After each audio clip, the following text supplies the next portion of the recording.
Am I the only one who has yet to figure out what Blackbeard really wanted out of Egghead Island?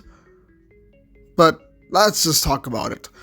Hello One Piece enthusiasts, I'm the One Piece nerd, and today let's talk about One Piece chapter 1107, and my god was it big. Well, we finally anticipated the Blackbeard pirates making a move on Egghead Island, and so they did. I'm just going to talk about whatever that was said at the end of the chapter. I'm surprised that the two infiltrating is Van Augur and Katarina Devon. I don't really know why Van Augur was there. I expected Lafitte to be there because he's more of an infiltration person than Van Augur, but considering Van Augur's fruit, it kinda sorta makes sense.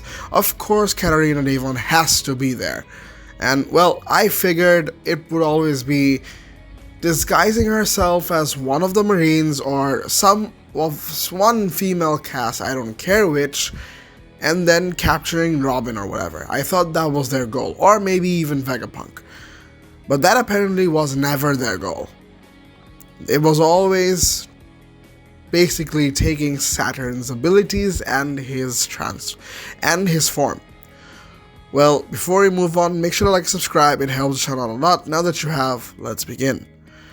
This whole entire thing of expecting Saturn to be there is what surprises me the most. Yes, it has been talked about that in the newspapers, the incident of Egghead Island is huge because Straw Hats saving Vegapunk, or considering it's Big News Morgan's probably saying that the Straw Hats are here to kidnap Vegapunk and the Marines are going after him, something along that line.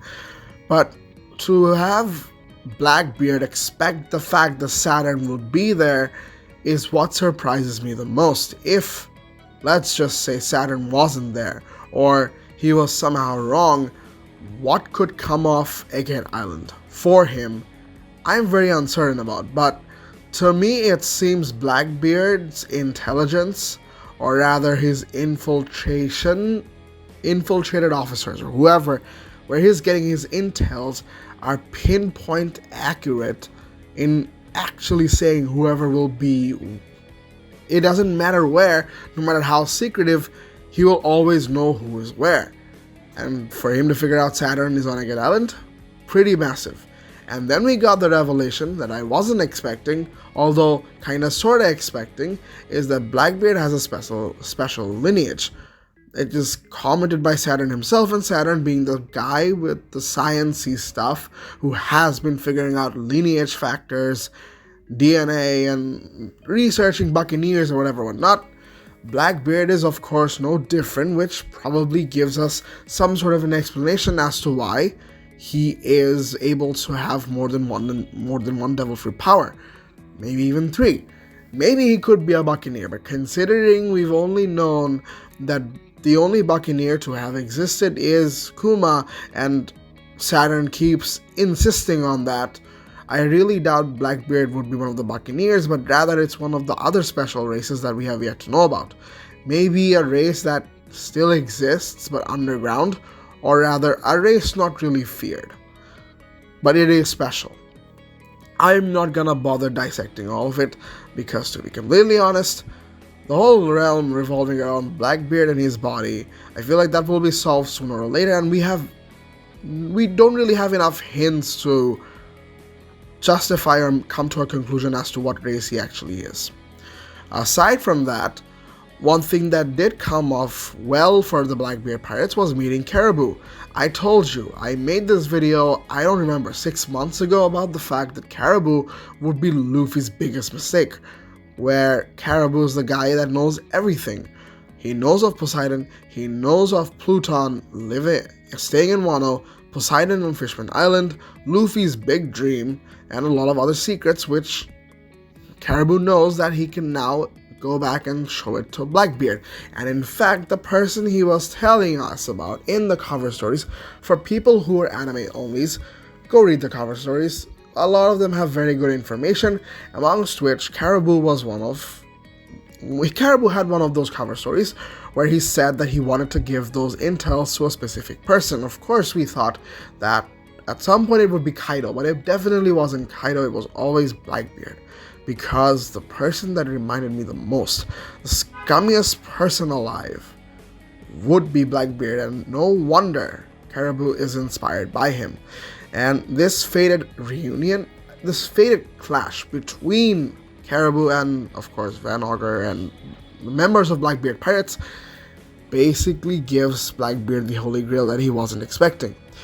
We've seen his downfalls over the chapters. Like, there are initiatives he tries to take but fails. A lot of the times he does fail, and he's not really living up to the mark, as the fanbase likes to say. Of course, the fanbase likes to say everything. But with the introduction of Caribou within Blackbeard and everything that he knows, this will give Blackbeard the upper hand that he needs to beat Shanks or Luffy. And I think this will be the biggest mistake Luffy will ever be making. And I already made the video on it. I'm not going to repeat it. But yeah, it's going to be difficult, my guy. Difficult in all sorts of circumstances. Because, thinking about it, Blackbeard has his eyes on the poneglyph. But of course, his aim is a lot bigger than poneglyphs. His goal is a lot bigger than the One Piece. He wants to be king of the world. Remember, his inspirations come from Zebek, Zebek was basically the guy who wanted to be the king of the world because he was a will of D. We don't really know his full intentions, but all we know is he wanted to rule over everything, and Blackbeard definitely wants to do the same thing. And from his recent activities, which revolves around negotiating with the Marines, getting one of the Gorosei's powers for some sort of a deception act, or some sort of a bigger act, is kind of leading towards the fact that Blackbeard doesn't really want the One Piece. Or rather, the same way it is for Luffy, it is a stepping stone for Blackbeard to be king of the world. And that is my entire opinion on Blackbeard. And of course, remember how Kaido said he wanted to create chaos and wanted to be king of the pirates, and he wanted the ancient weapons. I feel like Blackbeard would definitely want the ancient weapons as well, and considering the guy does know a lot about history, will definitely know about the ancient weapons, and will definitely be interested in them. So keep an eye out for that. Last but not least, let's just simply talk about Zoro versus Lucci. I want to end it here because, look, Zoro versus Lucci, we all expected Zoro to come out on top. We didn't expect it to be that hard, but it is hard because, remember guys, even though Gear 5 Luffy basically outmatched Lucci in every single way, because it's Gear 5 with an obnoxious amount of haki. That's Luffy. Luffy has a better mastery of haki than Zoro, and he has an insane devil fruit. Zoro just recently awakened Conqueror's haki and knows how to use it, the same as Luffy, but I suspect that he'd have a harder time dealing with it because of what Luffy is, not because Zoro is weak, but because Luffy is just so much better at learning with new things. So expecting Zoro to be falling a little behind and, sort of being on the brink of death, the same way he was against King, makes a lot of sense because this, again, is a stepping stone. But what I do mind is Oda basically off-screening the fight, where I really wanted to see the entire fight between Lucci and Zoro, just to see where they both stand. And if the fight does end in an off-screen result, I would not be a fan. So that's it for the video, guys. If you guys enjoyed, let me know. Let me know what you think about Blackbeard's entire mission and what he's planning with Saturn's Devil Fruit. And of course, your opinion on Zoro vs. Lucci. That's it for the video, guys. If you guys enjoyed, make sure to like and subscribe. Have a great day, and peace.